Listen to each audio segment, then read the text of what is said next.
Salut les makers, j'espère que vous vous portez bien. Alors, deuxième partie de la vidéo concernant mes 2 mois avec l'Alpha Wise U30 où je vais vous présenter grossièrement les pièces que j'ai déjà imprimées avec.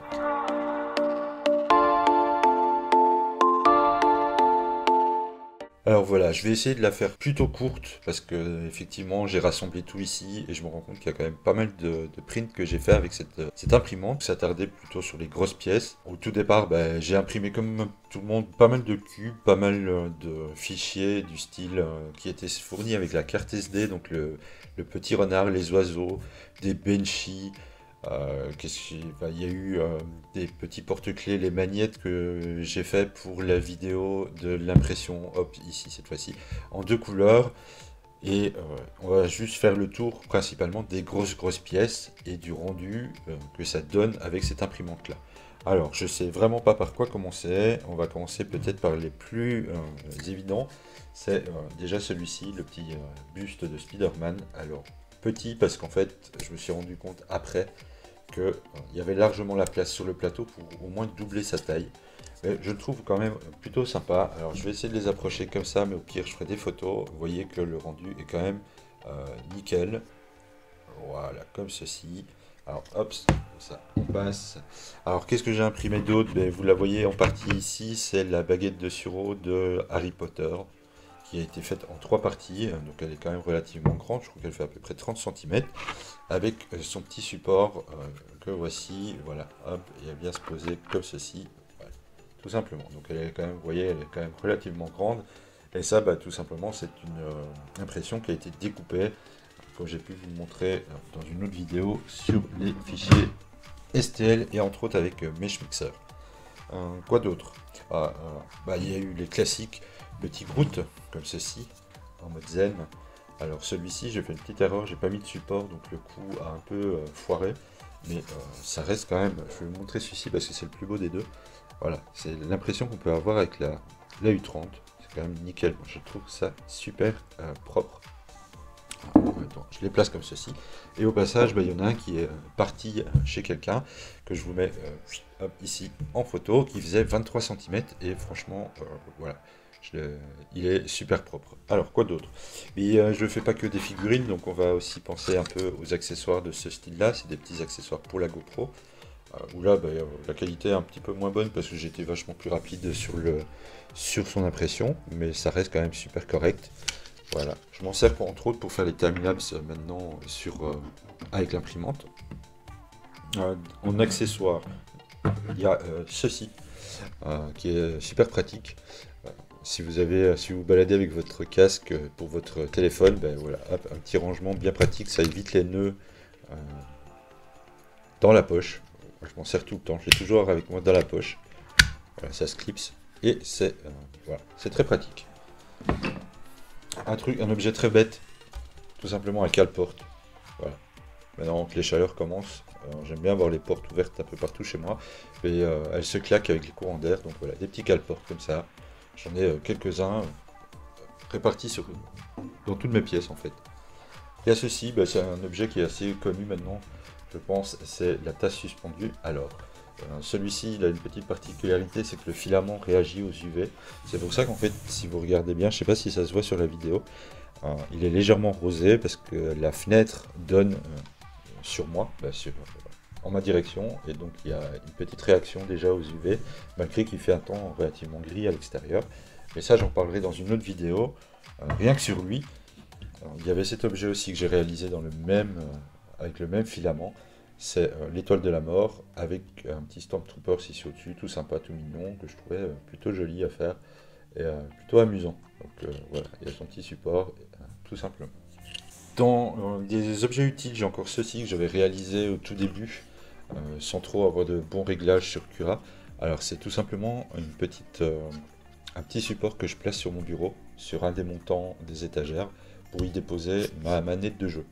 Voilà, tout bêtement, comme ça elle ne traîne pas, et quand j'en ai plus besoin, je la pose dessus, tout simplement, hop, avec les petits logos, et on voit que voilà, il y a quand même pas mal de petites imperfections.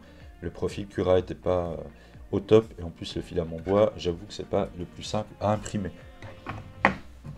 Ici, en mémoire d'un grand homme, oui, je suis un fan de Marvel.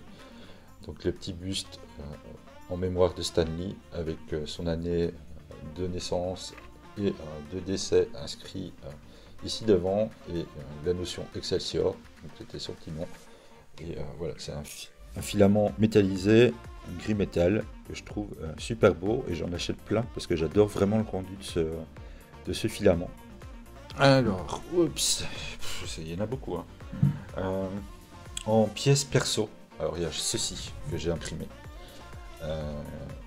qui est mon support téléphone pour mon bureau, multi-usage.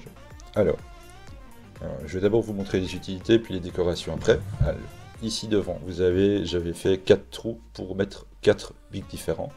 De l'autre côté, il y a deux emplacements de cartes SD. 1, 2, 3, 4, 5 emplacements de clés USB. Alors je ne sais pas si j'en ai ici, tout simplement, voilà, comme ça. Et elles viennent hop, se glisser comme ça à l'intérieur. Les cartes SD, c'est pareil sur les côtés. Et facilement, voilà, ranger. Micro SD, je ne vais pas vous faire le tour de tout, mais vous avez compris le principe. Et donc, à l'arrière, donc il y a l'entrée pour le câble de chargement et il ressort ici devant où je peux brancher mon téléphone. Niveau décoration, devant, comme je suis un fan de série et de films de science-fiction, j'ai mis la phrase typique de Sheldon dans Big Bang Theory, Bazinga, avec ici les 4 personnages principaux de la série, le symbole de Star Wars Rebelle, ici vous avez le symbole d'Avengers pour le côté de Marvel, là le symbole de Android parce que je tourne sur Android, ici le symbole de Batman vs Superman et juste devant je vous laisse deviner ou trouver ce que c'est. Normalement c'est un symbole relativement connu. Alors cette création je l'ai fait avec Fusion 360, c'était le prototype, c'est pour ça qu'il y a pas mal de défauts. Ici j'avais pas mis de support, donc la partie là qui s'est imprimée dans le vide complètement foiré. Donc, je l'ai réimprimé après et recollé comme je pouvais. Là devant, au niveau du câblage, j'avais pas été assez loin ni mis de renfort devant pour bloquer mon téléphone, ce que j'ai rajouté ensuite. Et qu'est-ce qu'il y avait encore d'autre, au niveau de la hauteur, le câble ici avait du mal à rester droit. Cet objet est disponible sur Thingiverse. Évidemment, il a été corrigé, j'ai corrigé toutes les erreurs de ce modèle, c'était un peu le but du prototype. Donc si vous le voulez, s'il vous intéresse, il est sur Thingiverse, comme tous les objets en fait que j'ai imprimés et qui m'appartiennent sont sur Thingiverse. Autre chose, voilà, dans les premiers aussi, il y avait le buste de Batman que j'avais fait en tout petit, et si je vous le rapproche, vous voyez qu'il n'est pas super propre. Oups, pardon, parce que la caméra est quand même loin. Voilà, il n'est pas super propre.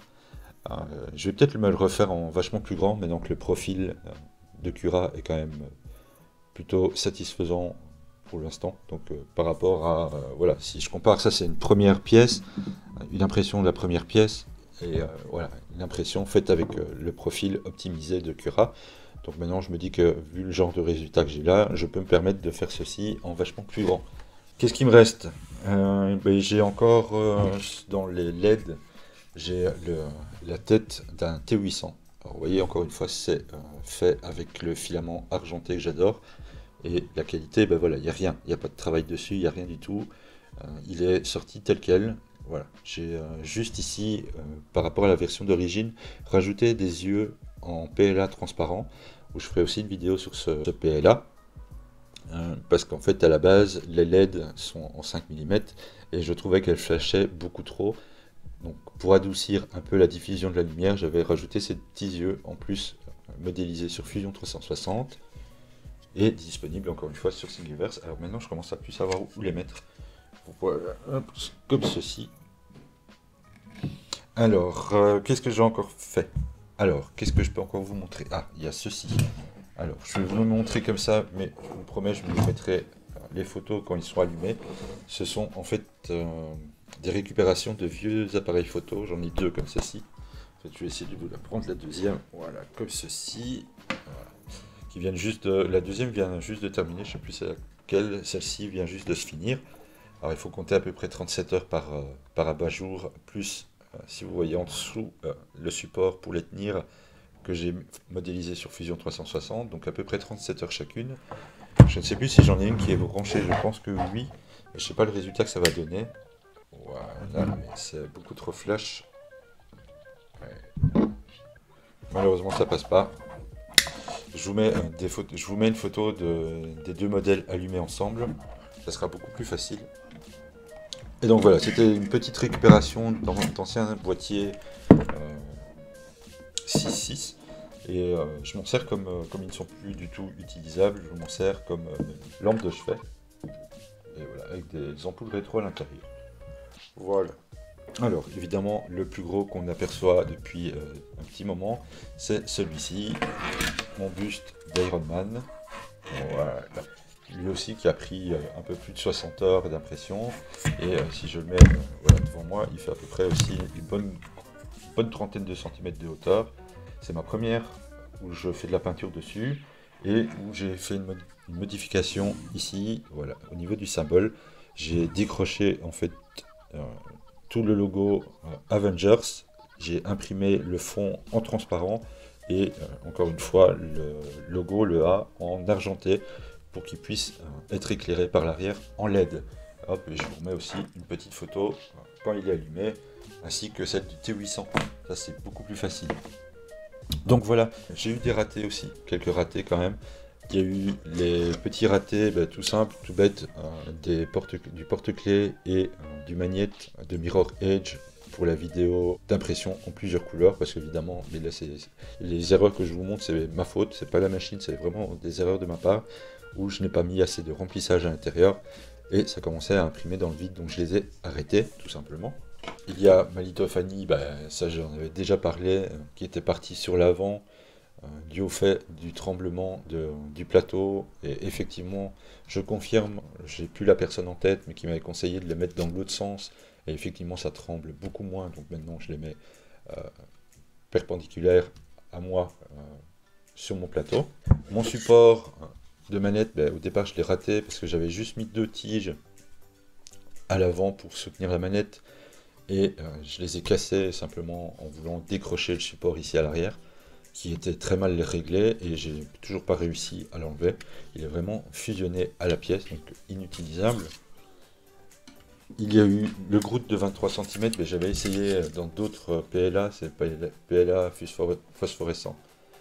Les supports étaient pas stables, donc au final ils ont bougé, la tête d'impression est venue taper dedans, ça a décollé tout, c'était un vrai carnage. Et dernièrement, j'ai eu des petits problèmes de bus bouchés qui rendaient les couches complètement instables. Voilà, sont vraiment pas collées du tout entre elles. La même chose, voilà, le rendu quand la buse était bouchée, ce que ça donne, c'est voilà, juste avec mes doigts, c'est complètement friable, vous voyez, elle se décroche. Je pense avoir fait le tour des objets, des principaux objets que j'ai imprimés avec cette imprimante. Je trouve que le résultat est vraiment nickel. Je vais vous mettre évidemment dans la description absolument tous les objets que j'ai pu imprimer avec cette imprimante là. On ne sait jamais qu'il y en aurait qui pourraient vous intéresser. Je ne sais pas si vous avez une préférence, si vous avez un personnage en particulier ou une impression que vous avez beaucoup aimé. Laissez-moi ça en commentaire. Dites-moi un peu votre utilité à vous de votre imprimante, si c'est plus côté utilitaire ou comme moi figurine. Moi honnêtement je suis un peu plus figurine parce que c'est un truc que j'ai jamais su m'offrir en fait en vrai. Les vraies figurines officielles, on va dire ça, vu leur prix. Mais là, je me rattrape un peu grâce à l'impression 3D, de me faire plein de plaisir. Là, je sais que je vais attaquer bientôt le casque d'Iron Man en taille réelle. Donc, je vais me faire le Faucon Millennium, par exemple, aussi. J'ai prévu de me le faire. Pour conclure, encore une fois, pour moi, cette imprimante est vraiment géniale pour son prix. Je la conseille à tous ceux qui veulent commencer avec l'impression 3D. On apprend plein de choses, on apprend le montage d'une imprimante, on apprend les premiers couacs qu'on peut avoir sur de l'impression 3D, on apprend la patience. Je suis quelqu'un qui ne suis absolument pas patient de départ, mais quand vous avez des prints qui durent, voilà, Iron Man, je vais approcher un peu Iron Man qui dure un peu plus de 60 heures pour l'impression, mes abat-jours qui sont à 37 heures, et voilà, on apprend à être patient et je trouve ça plutôt sympa. Voilà, moi j'adore l'impression 3D. Sur ce, je vous laisse avec un dernier petit timelapse de la lampe de chevet qui s'est imprimée, qui vient de finir il y a 10 minutes, un quart d'heure. N'hésitez pas à vous abonner, à commenter, à aimer la vidéo si elle vous a plu. Il y a un petit plus dans la description, c'est que j'ai été contacté par Utip pour l'ouverture d'un compte. Donc si vous voulez légèrement me soutenir pour que je puisse acheter des PLA un peu plus différents, faire des tests avec, il suffit simplement de cliquer dessus, de regarder une petite vidéo et ça me rapporte 0,4 centimes je crois par vidéo regardée. Donc c'est pas énorme, mais si vous êtes plusieurs à le faire, pourquoi pas, ça pourrait me servir à acheter quelques matos en plus à tester pour vous dans le futur. Donc voilà, je vous souhaite des bons prints, amusez-vous bien avec l'impression 3D, moi je vous laisse avec ce timelapse et je vous dis à une prochaine dans une autre vidéo.